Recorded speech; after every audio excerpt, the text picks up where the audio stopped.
Good day, everyone. My name is Navneet Anand from aajKal, local and global. World Cup is going around in India at the moment. I have got a champion from the area of law, Hitesh Kaplish, here in studio with me. Hitesh ji, welcome to the show. Thank you. Tell me about your educational background and childhood. I was born in Fagwara. It's a small city in Punjab. And I did my schooling from a convent school over there. And after that, I moved to Jalandhar, doing my graduation, and finally did my law from Punjab University, Chandigarh. My father, he was a professor till 1999, mathematics. He wanted me to study mathematics, become an engineer. I did it till 12th, and after that, as you say... Physics, chemistry, maths. Yes. And after that, as you say, people hang up their boots. I hung up my boots in science and started going into literature, history, economics, and then finally went to do law in Punjab University. You know, taking you back to the childhood once again, we all have a wonderful childhood and there are a lot of memories. Out of that memory, anyone that you want to relive once again? The best thing I remember is when I wore my suit for the first time as a head boy of the school. And first time I contested elections. In school? Yes. And in my 10th class, I won by 90s to 10. And that was the best time of my life because I felt so important.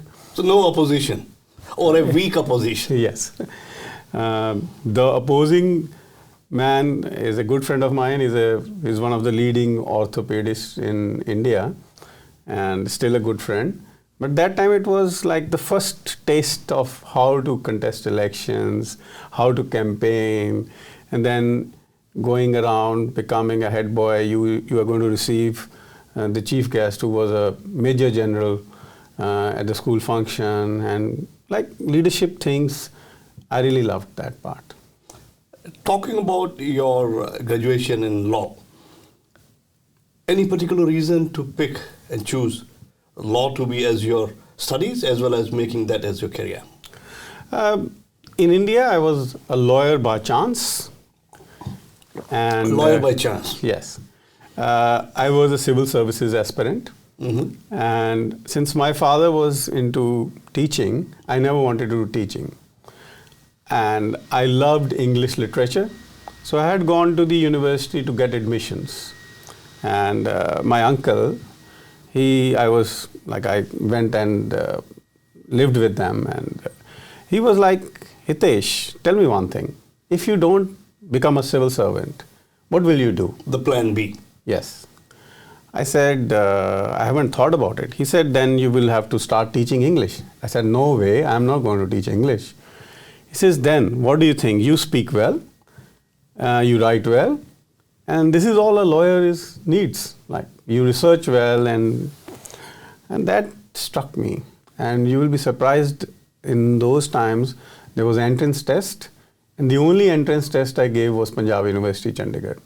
I have done a few trials, bails, where I was asked to come as a specialist in the lower courts. But throughout, my practice was in the High Court. In 2003, I became an independent lawyer. From 2000 to 2007, I struggled in establishing my own practice. After that, I was empaneled on the Union of India panel. I worked for the Government of India, different ministries, including my own private practice.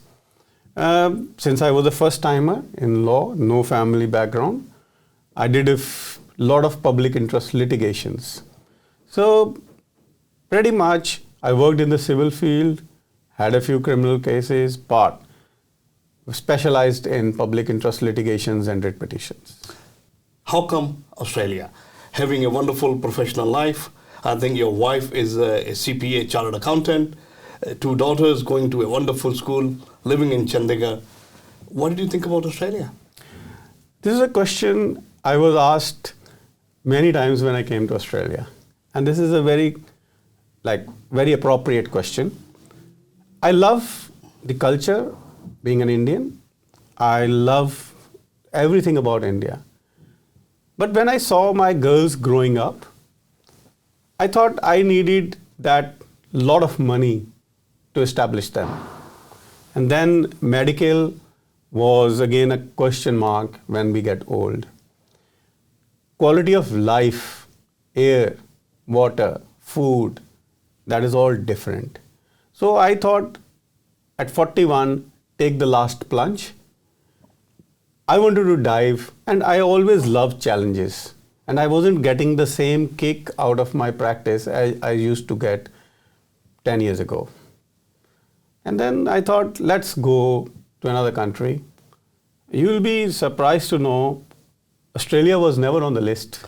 So Australia was never on the list, and here we are Yes. sitting in Sydney Yes. talking to each other. Yes. So how come? I used to work for law firms in England on NRA laws, and I used to give them talk shows and everything. And my friend is a solicitor over there, and I wanted to go there. The visa things and like citizenship, PR was not so easy. Then I thought about Canada and also filed my application for Australia. We were on a trip to Europe, me and my wife and kids, in 2017, and we met a cousin in America. And he was like, if you have to live in a country, go and see that country first. Right. And as Providence would have it, we got our permanent residency in July, and we had to come here within 21 days. And we came back from Europe, packed our bags, came to this country, and my wife said, I love it. I'm not going back. So here we go. Hitesh Kaplish here in Sydney. Initial struggle, and there would have been support from a few of the family or friends in Sydney as well. Two things. What were those struggles, and how were you supported by somebody here in Sydney? The biggest struggle for me was being a solicitor and a barrister and coming here, and I had to tell people that I am a lawyer, and people won't believe it. And I didn't know how to go about it. So the first struggle was my daughters and family should have the same lifestyle that they had in India. One of my friends, he told me, Hitesh, in the meanwhile, when you requalify, you should cover your planks. Mm-hmm. So he introduced me to a company doing safety planning with Sydney Trains. A totally different job. And I used to go there. I was not used to the language, culture, roads, routes. And in spite of that, I found out the different access gates of railway tracks. And I've seen more of Sydney with that job. I can say from Central Coast to the Blue Mountains, from Blue Mountains to the South Coast. Actually, I have seen all of Sydney, the Greater Sydney. And it made me realize, come down, like I had a graph which was up here. And then I won't say come down, but I had to go to a different level. So it made me adjust to the new environment, understand how the people think, understand the different places, how to reach there. So everything, the groundwork was during that job.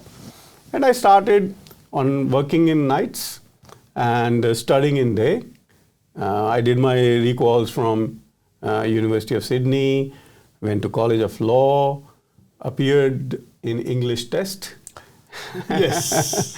And again went to the Law Society, did a few months of supervised practice, and now I am a principal solicitor of my own law firm. So how was the accreditation to be done in Australia? Was it a simple process, or you had to go few hurdles to get that done?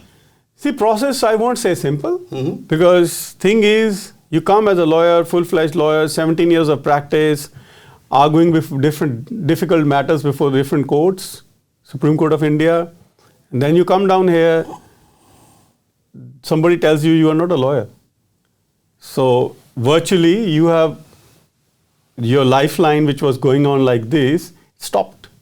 And But certainly it's a process, and I think it's a right process whereby you understand how things work here, how lawyers work, what sort of a system is this. Interpretation remains the same, like law interpretation is almost the same. Procedure-wise, it's different. And I always, I had gone to a conference in Law Society and the CEO, she was talking to me. I said, I call myself a lawyer reborn, a reborn lawyer. She said, why? I said, I was a lawyer, then I had to take a rebirth in Australia as a lawyer. So those 3 years were the nurturing years of my becoming a reborn lawyer. So talking about the areas of work that you would be doing your practice in, my question number one, you would be dealing with the clients who are in Australia for the Australian matters.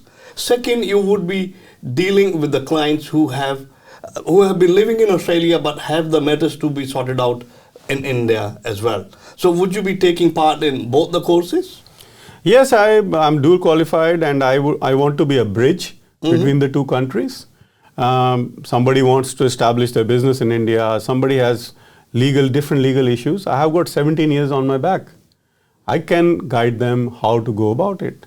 I can license for them, whatever legal things are in. And then in this country, I feel anybody who is an immigrant knows that the biggest shock or happiness to them come when either their visa is refused or it is approved. And I want to be that person who, whenever any refusals or anything happens, when they are in stress, and I want to use my law practice experience of practicing arguing before different courts to help them out, get those refusals, take their voice to the court, and make something positive about it. So you would be taking over the fresh application for the visa, you would be taking cases which have been refused and going to the tribunals, applying for the reviews, as well as taking them to courts as and if required. Yes, I want to go from where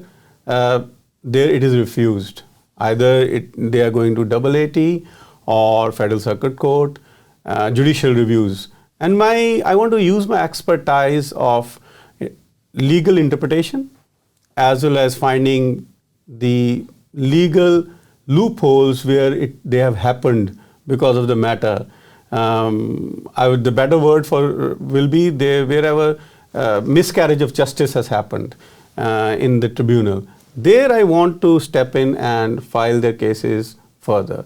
And the happiness you get out of help, like profession, one thing, this happiness, a person is here for 8 years, 10 years, 12 years, 14 years, working his way up, paying taxes, and suddenly he realizes he has to go back.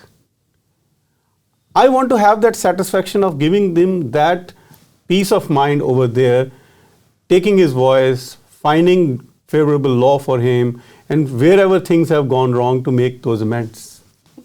Talking to you, I'm having that feeling and vibe that there must be number of awards and achievements that you have already gone through in your life. Tell us more about your awards and achievements. As a youngster, I was the best debater of my university. I can see that. I was the best quizzer. I was awarded the Governor Award for National Service Scheme, where you used to go to service to the villages. And I had donated 18 times blood, 18 times by the time I was 30 years. I was like a lot of them, and I was the youngest researcher when I was invited by the Indian Council of Philosophical Research, and I presented my papers. And I asked the judges, I said, what is against me? He said, age. There are people who are older than you and doing the same, so we will prefer them rather than you because you're very young, you still have the chance. So I got different opportunities and at every stage of life. And actually my debating skills and research skills have helped me a lot in my career progression. Practice. If I have to ask you about your wish list and your expectations from life, what would that be? My wish list is I want to be happy. And happiness comes with pursuing your passion with compassion. And I feel if I am able to mix these both in my practice, I want community in this country, people in this country, think about me once when they have a legal problem or an issue in their life. And that will be the most satisfactory part for me. Where do you see Hitesh Kaplish in 10 years from now? In 10 years from now, I think with all the devotion I have, all the hard work I'm ready to do, I think of myself as a good lawyer. Mm-hmm. And at my back, people say, he's a lawyer, he's a good lawyer, but he's got a good heart as well. So lawyer with a good heart. Good lawyer with a good heart. Yes. Look, thank you so much for giving your time and insight on your background as well as your future plans. Today I had a chance to speak to Hitesh Kaplish, who could be a wonderful bridge when it comes to the law and problems to be sorted out back in India and Australia. Hitesh, thank you so much for coming over to the studio and giving our audience a wonderful experience. Thank you very much. So much. Thank you very much. This is Navneet Anand signing out for aajKal, local and global. Thank you once again. Thank you. Fiji Times. Be with the times.